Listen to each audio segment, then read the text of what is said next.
Gagawin natin ngayon yung ating Batangas Binakol. Yung flavor nito, naging creamy na binakol. Pagka-blend ng food, yung balance ng food, yung layering ng food is perfect. Tara, pasok tayo sa loob. Let's go!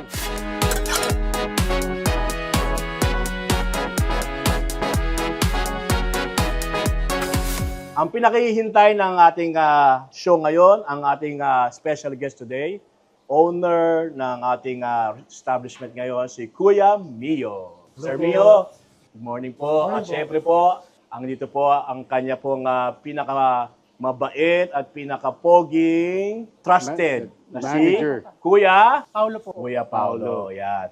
So here we are, nandito na tayo sa kitchen nyo. As always, when it comes to every time we go to a different restaurant, meron tinatanong lagi yung mga mga customer, ano yung Chef E?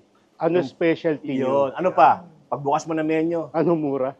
Ano ang best seller nyo dito? Ano best seller? Yun. Diba yung laging tanong eh. So ngayon, tatanungin namin kayo, ano ang best seller natin dito? Well, ito po, gagawin natin ngayon yung ating Batangas Binakol. Binakol. Yes po. Okay. So Batangas version siya nung Binakol na sikat sa Visayas. Okay. Ginawa natin with Batanggenyo twist. Batanggenyo because your root is from? Batangas po. Yan, Batanggenyo Mga pala si Kuya kababayan, Mio. kababayan ko sila. Kababayan, no? O, taga saan ka? Laguna, di ba? Kababayan mo nga si Kuya Cavite, Mio. Cavite. Kuya Paulo, taga saan ka ba? Batangas din po. Batangas, kababayan Di, taga din. Batangas, Cuenca, Ala, Cavite. eh. So, okay, let's go start. So of course, typical natin na binakol. So magigisa po muna tayo of course ng bawang sibuyas. So maglagay muna tayo ng oil. Oil. Okay. Special ba yung oil na yun sa Batangas? Galing Batangas po po. Imported. Okay, yeah. So, of course, every time you saute something, you always have oil. Starts with the oil. Okay. Garlic. Yan. Yung ating sibuyas. Sibuyas. Ating Yes. onion. Yan. Medyo malakas ang ating apoy. Oo. Sorry, ano natin yan. Yan. Oh, ano natin yan. Yun. Okay, ano sunod natin? Ang bango! Grabe! Yun pa lang yun. Na-speechless Ito na ba yun? na ako eh. Ha? Hindi pa pala tapos Next, yan. yung ating ginger. Ginger, sa mga nagluluto dyan na bago, why do we use ginger, Chef E? Para sa ang ginger? Pampawala ng mga lansa. Ayan, lalo na kung nagluluto kayo ng mga isda. Ayan, lagi nyo nilagyan ng ginger. Okay, next. So after po natin lagay yung ating mga yung bawang sibuyas and ating luya, Luya. Oh. gigisa po natin ang Chicken. ating chicken. Yes. Kuya Mio, yung bang manok, kailangan ba luto na Pre-cook agad na siya, o or- raw? Ano bang mas maganda dyan? Okay po kung medyo pinakulo na po ng konti. Okay, mas okay lang yon. Yes po. Sige. Para mas mabilis yung cooking Cooking process. time, okay. So pag medyo nagmamadali kayo, i-short kayo ng oras, this is the way to do it, right? But of course, walang pagkain Pilipino ng walang Patis. Patis. So after, habang ginigisa po, maglagay na tayo ng patis. yan. Sa mga English speaking na katulad ko dyan, patis is fish sauce. Tama ba? Fish sauce, yan. Alright, fish sauce.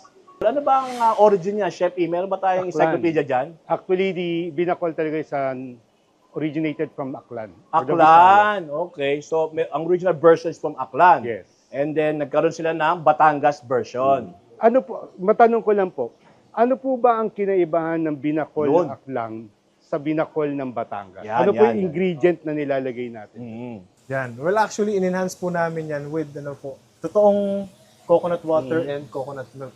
So talagang creamy po siya. Lasang-lasa yung coconut Kasi flavor. sa Aklan, walang Walang gata. Opo. Okay. walang gata. Ito lang. Kasi again, another tip, no, when it comes to cooking, every time you cook something with coconut, Yeah. nagpapalapot ng dish yan, di ba? Yes. Eh ito, hindi lang yung cream, pati yung sabaw niya, ilalagay mo dito. di Correct. ba? Kaya ang tawag dito ay chicken con buko salad. Tama ba? Ay, hindi ba? Ano ba? Binakol pala, binakol. Okay. Sige. So, lalagay Oh, natin ito ang pinaka-vital sa pagluluto nito, ang coconut juice or buko juice. Ang sarap niya pag marami yelo. Habang ginigisa po, nalagay na natin yung buko juice. So, mas maganda yan kasi lahat ng mga sa ilalim na residue ng paggigisa, papupunta lahat yan sa juice ng buko. Di ba? Lalasa yan sa sabaw natin. Yun. Oh. So, ito ba ang karamihan ino-order ng lahat ng nagpupunta dito? Opo, ma-recommended po talaga dito. Parang mandatory, no? Yes po. Pag pumunta ka dito, hindi ka umorder nito, Hindi ka incomplete. nakapunta. Oo, parang hindi ka nagpunta dito. Oo, parang kapunta sa ibang restaurant lang. Okay. Nababalitaan ko sa Okay. mga taga-QC, maraming celebrities pumupunta rito. Talaga ba? At lagi yan. Lagi, ang number one na sinasabi ng ino-order is that binakol. Ito ba ang una nyong nasisip na menu nung nag-open kayo ng restaurant? Well, not really po. Marami pa pong nag-originate talaga sa Batangas na dinala namin dito sa Quezon City. Oo. Kumbaga ito po ay naging experiment lang po ng restaurant. lang pala to. Yes po. Okay, okay. Tapos, habang tumatagal, mas ini-enhance namin yung ingredients. Hanggang ito po, nandito na tayo sa... Siya lang naging bestseller nyo, ha? Yes Sabi mo po. dati, experiment lang, Chef E, ha? Ngayon, sila na ang bestseller. Ganun naman eh. Yes. Sa Sa cooking, di ba? cooking, Oo. di ba? Talagang as you progress, Yes. as you grow, as yung business mo grows longer, Tama. Oo. mas marami ka naiisip na mga ways, ways to cook to- it. Oo. Nai-enhance kasi yan eh. Sa umpisa, minsan susunog, natutuyuan ng sabaw, and then eventually sa kakaluto mo ng paulit-ulit, yun na. Lumabas na yung perfect product natin which is binakol. Okay, Kuya Paolo, ano susunod natin? Pero Chef G, hindi lang yun, hindi lang yan ng specialty. Maraming masasarap na pagkain dito sa Ito na, isa pa lang to. Isa lang yan, pero marami pa. Marami pa. So, nilagyan nyo ng sayote. Sayote. Yun, sayote. Yes. Oo. Ito, kung nandito lang kayo, maaamoy mo na eh. Amoy buko na mayroong ginger. So, yung aroma niya talaga, naaamoy mo na. Ano yung mga feedback nila sa binakol? Sige nga, mga example natin dyan. Yung sinasabi ng mga customers namin is parang, alam po, kakaiba. Kakaiba? Kasi Oo. sa Quezon City po, dito sa Quezon City. Tapos may ganito, no? Opo, parang hindi nila, Akalain. di ba? Opo, akalain na meron ganito Meron dito. pala ganito dito. Kasi akala nila sa Batangas Yes, na may ganyan. Sabi mo nga, saan yung original to?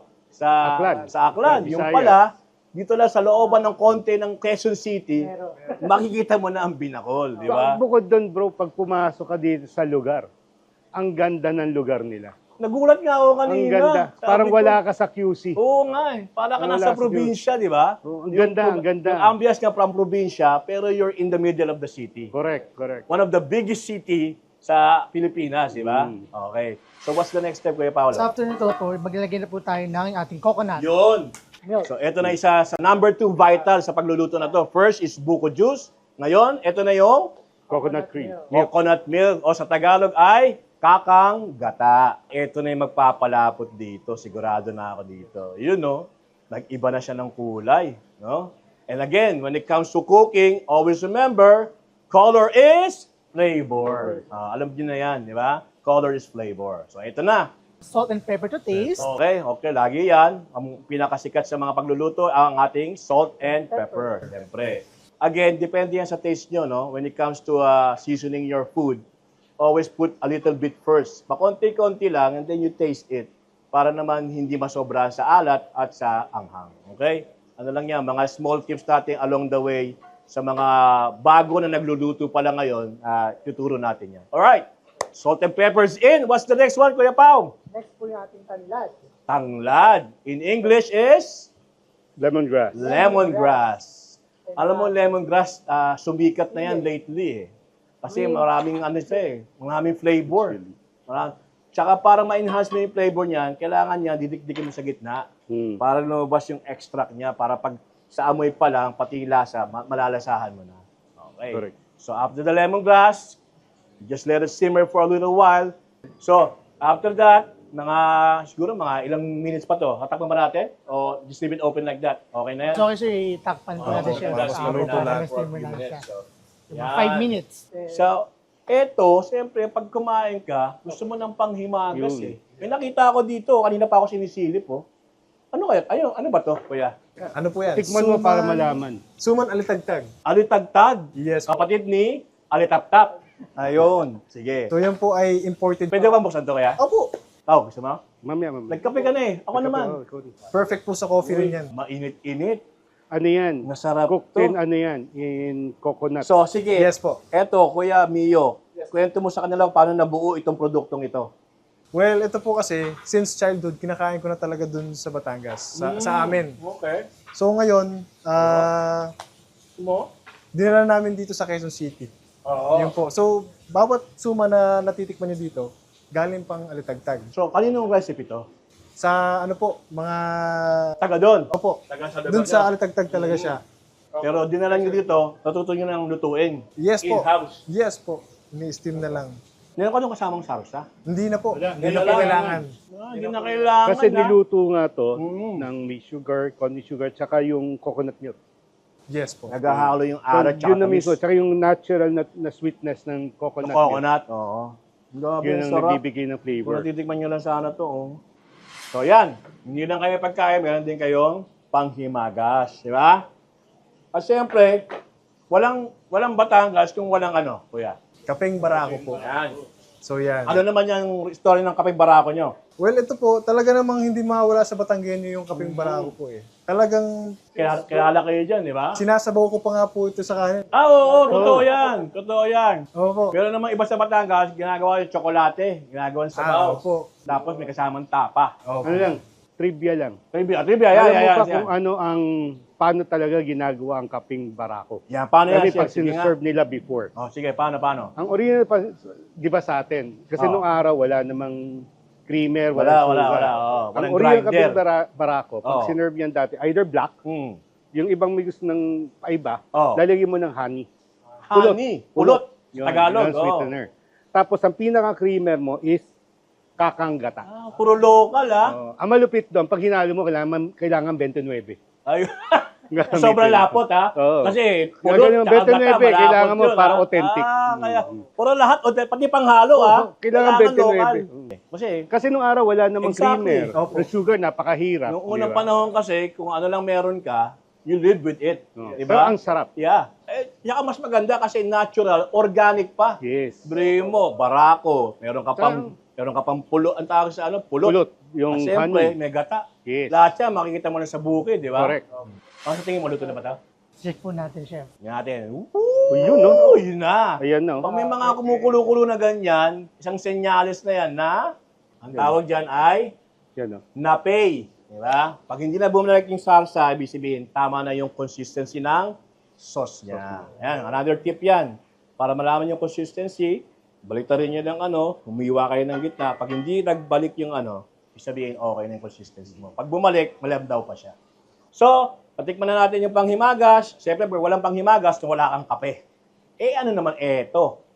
Kuya Paolo, Yan, ikaw, sa front of the house ka Paki-explain nga itong si Paborita. Ngayon ako nakakita ng Paborita eh. Di ba? Sige, ano yung Paborita? Ang paborita po is, ito po yung siserve namin muna sa aming mga clients. So, Okay. Before they eat. po. Kasi, Kasi, habang naghihintay. Habang nag- Yes po. kasi alam naman natin mga Pilipino is mahilig dubot-dut eh. Budkot, Budkot muna. So, habang naghihintay. So, esto. So, pinipare po namin sa kaping barako talaga.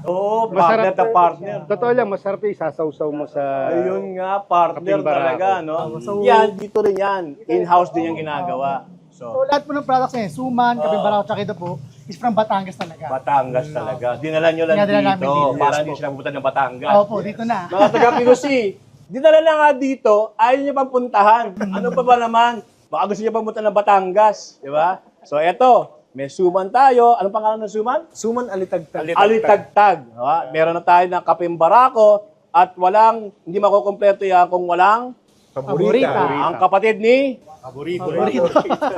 Yan. Check natin. Chef E, do the honor. Hindi ko sasayangin yung amoy. Yun. Pwede. Aamoy nyo lang to.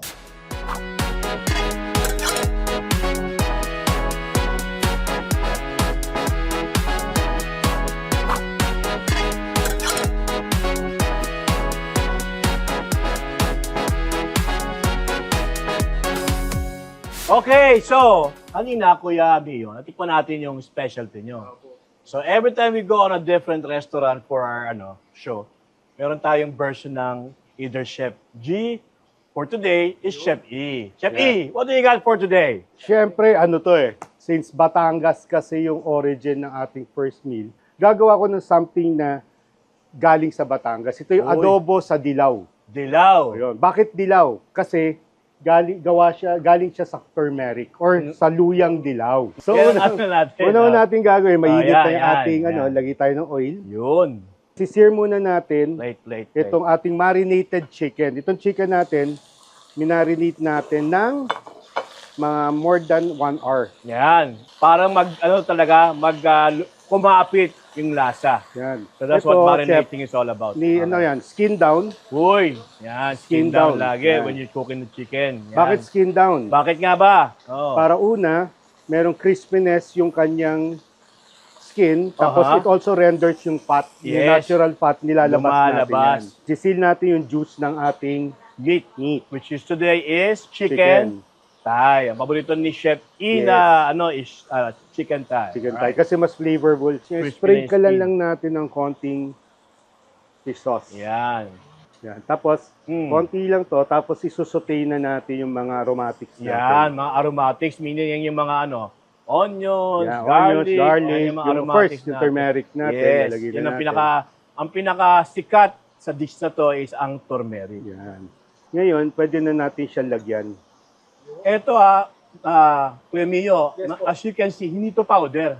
Kasi karamihan ng mga turmeric ngayon sa powder na. Ito yung real organic na turmeric. Oo. Itong turmeric, Medyo pagka yan. very strong ang flavor Yes, niya. very strong ang So, flavor. meron tayong gagawing twist mamaya dito sa adobong dilaw na to. So, luto na. Hindi pa. Tatanggalin lang muna natin Hindi, siya. yung Half manok cook. luto na. Oh, Medyo half cook na siya. Oo. Kasi, Para malambot. yun, lambot Para na. malambot yung Yun, ating oh. chicken. Pwede naman kayo Yes. ito, chef? Yan.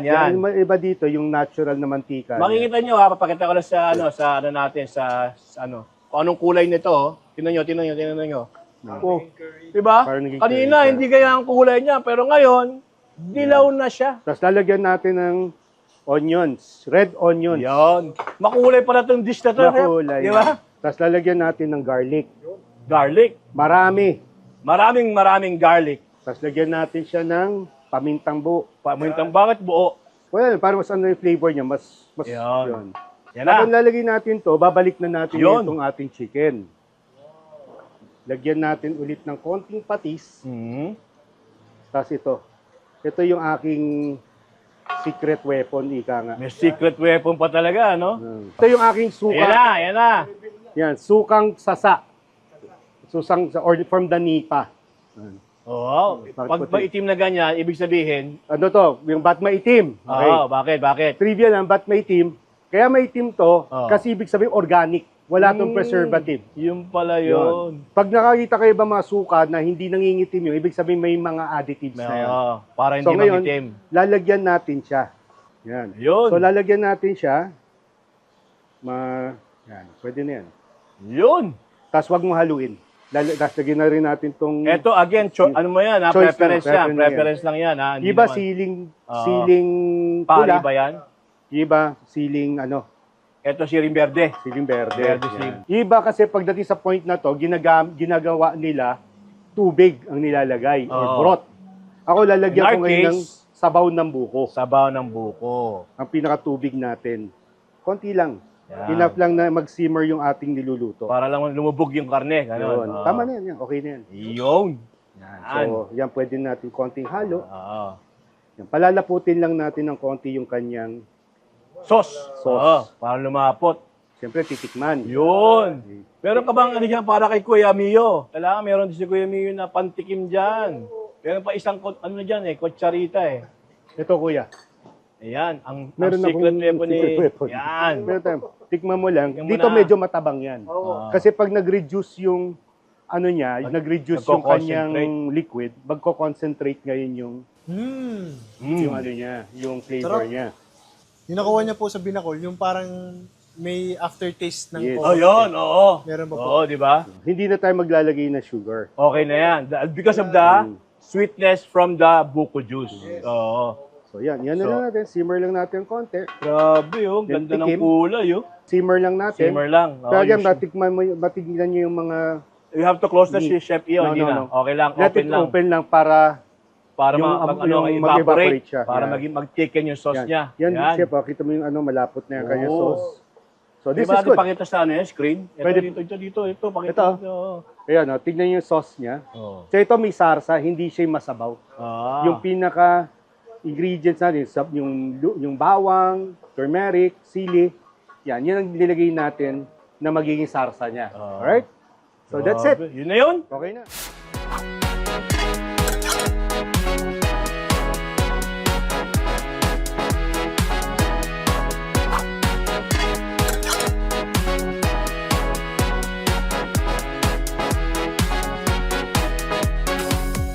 And of course, nandito na tayo Ito na tayo sa best Chef part E. ng ating show. Ito lagi ang pinakihintay ni Chef E. Pakilala muna natin. Yung mga guest natin ngayon, pakilala natin kasi yung mga kanina pa guest sila dyan. natin, Sige, Kuya Mio, do the honors. Start On my po muna right. tayo. Dito sa Loming, Batangas. Yan. Yan po. So, bestseller din namin. Kasama itong binakol na kanina nating niluto. Tapos yung veggie okay po natin na jumbo. Kaya mukha siyang mountain. Hindi halata, no? Na-jumbo. Oo. Oo.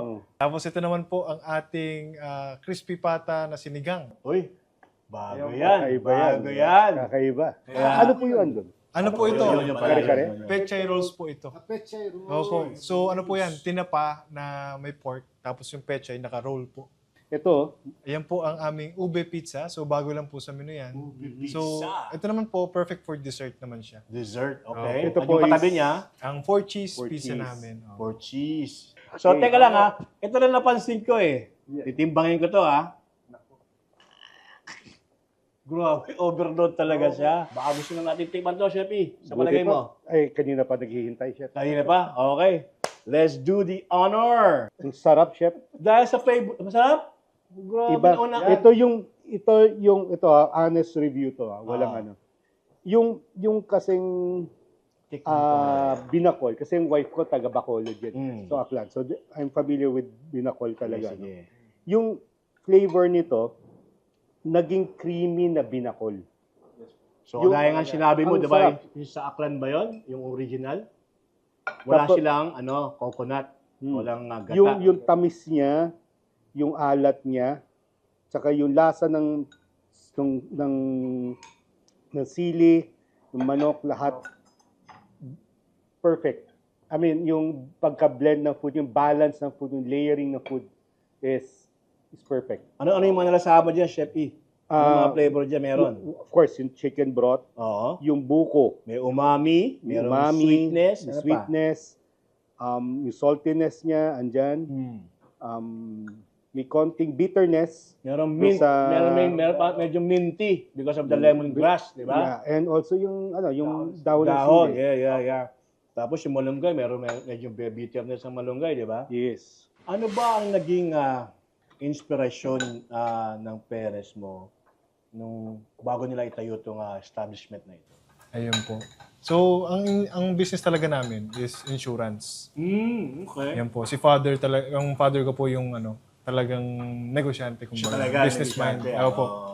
So yun po, as a sales agent ng mga insurance. So ngayon, nung pandemic, dahil sa pandemic, kailangan mag-downsize.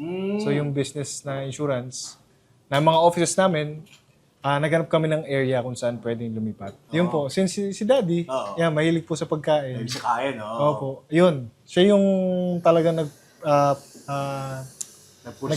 Opo, yung gumawa talaga ng idea. Opo. So, nung pandemic, yun, may nakita kaming area kung saan pwede ilagay yung office ng insurance business namin. Okay. So, dito niya po, sa areang... So, ito na yun, itong area na yun? Opo. Okay. So, ano siya, parang food park kasi to before. So, parang empty space to noon. Opo. Tapos may mga food, iba-ibang klaseng pagkain. Opo. Kaya papansin niyo para siyang alfresco. Oo nga eh. Tapos sakto rin na mahilig si daddy sa plants. Mahilig din siya, naging plantito siya nung talaga? pandemic. Naging Oo. naging napuno po ng plants yung area. Kita mo niyo naman, di ba? Ngayon, talagang para tayo nasa gubat eh, di ba? Hindi mo akalain nasa city tayo eh. In a way, dinala namin yung Tagaytay dito sa tama. Quezon City. Parang ganun po yung approach. Tama. So talaga yung hindi sumuko si daddy, no? Ako po, tuloy-tuloy. Talagang nag-invest siya dito, nag-take siya ng risk. So, yun po. So, yun pala ang naging inspirasyon ni daddy na talagang, again, kagaya ng karamihan sa ating na during the pandemic, maraming na hindi sumuko. And again, nakikita nyo naman yung resulta ng hindi natin pagsuko, hindi lang sa kabuhayan, sa buhay, sa pananampalataya. Kagaya nila, si Daddy, nag-switch siya. Diba? Kasi minsan may mga plano tayo na gusto natin maging basketball player, pero iba yung plano sa'yo eh. Always constant changes eh, di ba? Pero ano yan eh, for every change ng buhay mo, no, minsan mas napapabuti. Yun. Basta magtiwala ka lang. Tama. Right? Trust, sabi nga, trust the process. Exactly. Di ba? So, ikaw, Trust the nakita mo yan ever since, kasi matagal ka na dito. Nakita mo lahat ng process eh, no? So, anong pwede mo sabihin sa mga nanonood sa atin ngayon na nag-iisip pa na magnegosyo o nagne-negosyo na pero nawawalan ng pag-asa? Anong ba pwede mong i-share na konting wisdom sa kanila? Ayun po, in terms of sa business, pag magtatayo po, kailangan buo yung loob eh. Yun po. Lalo na in terms dun sa mga panahon na risky. Tulad po ng mga food namin, hindi ko rin ina-expect na magiging ganito yung quality ng mga food due to consistency and pag-experiment ng pag-improve. Dun po namin na-establish yung quality ng food and also yung service po. Sa mga tao, number one din po, mga tao nyo, aalagaan ng mabuti, yan po. Lastly, Kuya, ano ba ang dream mo pa for your business? Ano pa yung nakikita mo na in the future? Parang ano pa yung, kasi para sa ngayon, from a park, from a food park to an event center, classy yung mga rooms, what more? Ngayon kasi, isa pa lang yung branch ni Tic Medini po. Ang goal talaga namin is baka next year mag-branch out sa mga iba't ibang province din. Yes. Para matikman nila yung Batangas. Yes, Nasa area nila, ganun po. If I'm gonna grade yung binakol natin, no, from a 10, highest, I'm gonna give it a 9. Bakit 9? Para meron pa tayong konting room pa. There's for always room for improvement. For it's Tama. almost perfect. The balance, everything, it's super good. For me, because of all the things that you mentioned, and also because of all the diverse flavors that I can taste in this dish, I can say I put 9.5. Kasi it's almost a perfect dish. Yeah. Just like what you said, there's always room for improvement. So again, Chef E. So, Tic Medini is it's a certified taste buds. Remember, sa taste buds, ang bawat pagkain, ang bawat putahe, may kalakip na kwento. So, Chef G, Chef E, what what do you think? Pwede na tayo mag-dessert. Meron pa ba? Meron pa daw. Ako tapos na. Ayun, siyempre ang ating si Ate Risa.